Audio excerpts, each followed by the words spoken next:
Let me read one or two emails first. I'll start with this one from Nikki Moore in Durban. Nikki says, very timely debate. Here's my input. The reason why food prices go up is because of scarcity of food. However, it has been proven that enough food is produced to feed the entire world. No one has to go hungry. But the imbalance comes because where food is produced is not where it is needed. Therefore, to bring food prices down and make food more affordable and to feed people who cannot afford food, you need to devise a system that creates linkages between food producers, food manufacturers, and food consumers. We need two systems of food production, large-scale commercial production and small-scale garden production, and we need to link all these together. I have done this, and I'm trying to promote this project to encourage people not to waste food, but to plug into a system where surplus food can be used, not wasted. If you would like more details on this, you can contact me. Of course, the numbers are there. All right, I will certainly contact you there, Nicomo in Durban, just so that we can exchange information about what is available and what is not. But thank you very much for the email. There's also another email that came through from the Movement for Universal Justice. They say in their email, in fact, it's written by the director of that organization, the Movement for Universal Justice, Ahmed Motia, who says the question we need answers to is that while farmers are paid for their produce has gone up very minimally, the prices at the retail end have gone up substantially. That's a very interesting point. How is this possible? How do you explain the disjuncture between what farmers are paid and the retail price of food? It seems the middlemen, where they exist, and the retailers are taking advantage of their distribution network to gauge the powerless consumer. The regulatory bodies we have are either asleep or wake up only when prices have skyrocketed. It is far more difficult to bring prices down than it is to stop prices that are unjustifiably increased. Ahmed Mutia, Director of the Movement for Social Justice. I'll go back to the emails in a while. Let me go to Andrew in Johannesburg. Hello, Andrew. Hi, good morning, Kolani, and your speakers. Thank you. Just a couple of issues on the food question. Yeah. I'd like to hear what your guests have to say, especially perhaps Cheryl, about when we're talking about all these food price increases, but also one of your emails spoke about the big difference between what farmers, and especially small farmers, are paid for their produce and what's sold on a supermarket shelf, is the question of democracy and social control over the food system. Okay. It's one aspect that's sorely missing in the food system. But secondly, also, in terms of South Africa's long-term strategy in dealing with food price rises, but also the big issue of hunger, what role for small farmers? Small farmers in terms of their adaptability to changes in climatic conditions, the fact that it's been proven that they're actually far more productive per hectare of land than large-scale agriculture. And thirdly, also their adaptability in terms of being able to grow different crops, but also switch between crops. So Cheryl spoke earlier about the importance of diversifying agricultural production. Okay, that's Andrew in Johannesburg. Thank you. Cheryl, do you want to tackle those questions together with perhaps broader comments on some of the emails that I've just read? Yes, sure. No, that is one of the major elements, is we need to recognize the role of both commercial and small-scale farmers, and how we can enable some of this increase in the sale prices to filter down to the farmers. From 2008, it's been one of the most neglected components.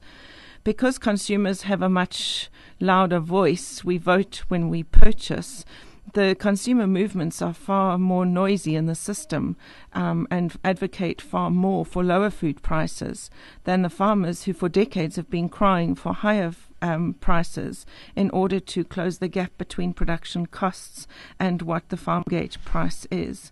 And so, as you've mentioned, the input prices, particularly fertiliser and fuel, have gone up quite considerably.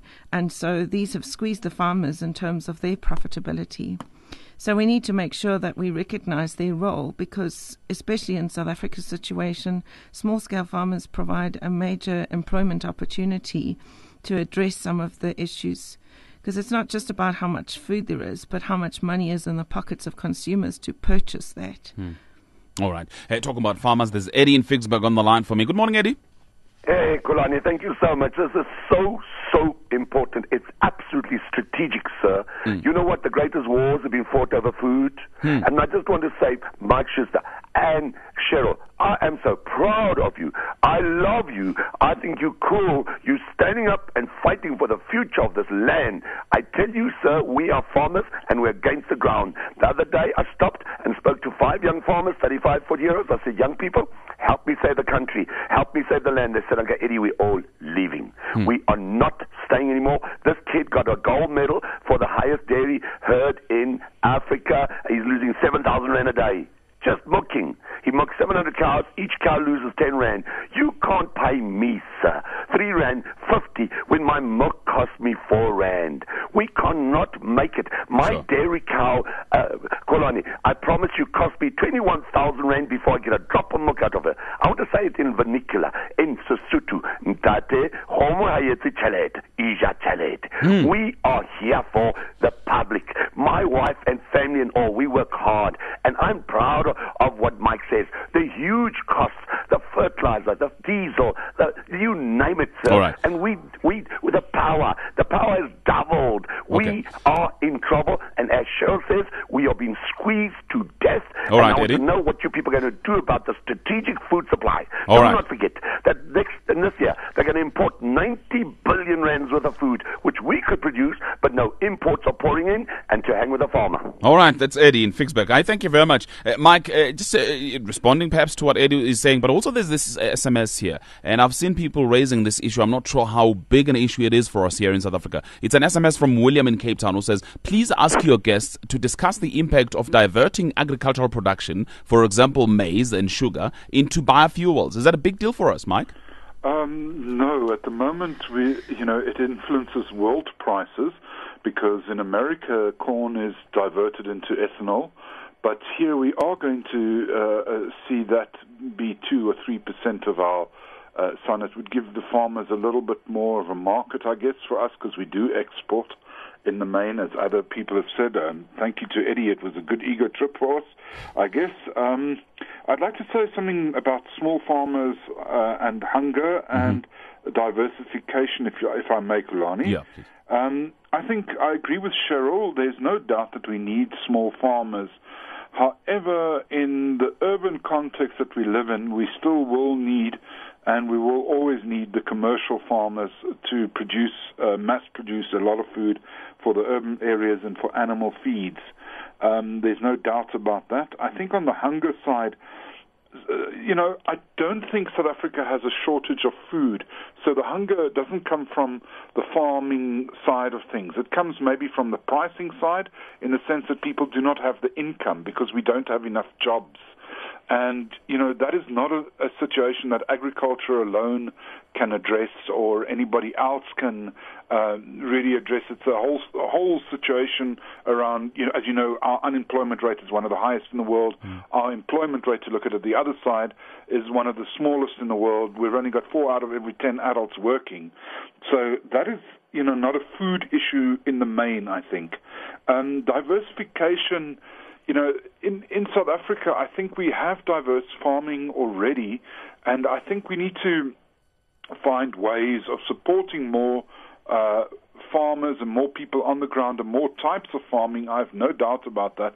I'm not always sure if, a government is the best way of trying to diversify the whole situation. Sure. I think if we look at diverse industries from the avocado or the lychees right through to the ostriches, our chicken and our meat and so on, we've got very mass-produced. We've got specific people that do just herbs and everything. So we've already got a reasonably diverse. The problem is we need to maybe find a way of channel marketing some of our own unique stuff, because that could give us a part solution to some rural jobs being created. For example, if we could get venison meat more and more into, say, big markets in Europe and the States, that could create a new job opportunity and a new wealth opportunity for South Africans, which is also important in that diversification. And I think we should not be scared to talk about wealth in the sense that we need to create wealth. That's the biggest issue in South Africa. Okay, Mike. All right, I'm going to come back to you, and I'm also going to go to Tililo, get his views on this. But let me go to Yaj in Cape Town. Hello, Yaj. Morning, Kolani. Hi, welcome. Morning to your guest. Yeah. I think the problem we are facing now is partly a consequence of the massive increase in oil prices globally, which results in increased input costs for farmers and so on. And the impact of the biofuel industry, particularly in the States, where 25 to 40% of their corn crop is diverted for ethanol production, blend with the gasoline. So this has a major impact because the food prices are determined on the Chicago Commodity Future Exchange.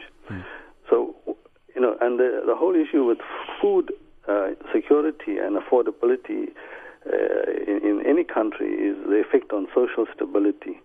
And the increases that we're going to see towards the end of this year may have an impact on, social unrest throughout the world, particularly in the third world.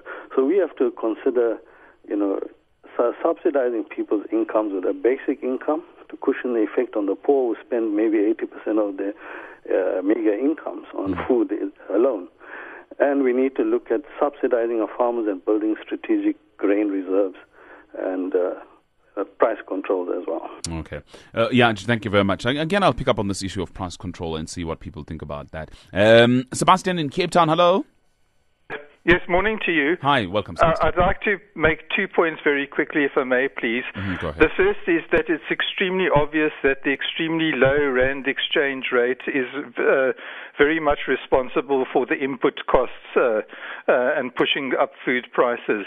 And it's not, as the DG of Treasury alleged yesterday, purely a result of market forces. There's an absolute directed policy both from the government and from COSAR to weaken the rand. And I think this is completely wrong, and that's very much behind a driver of the food inflation.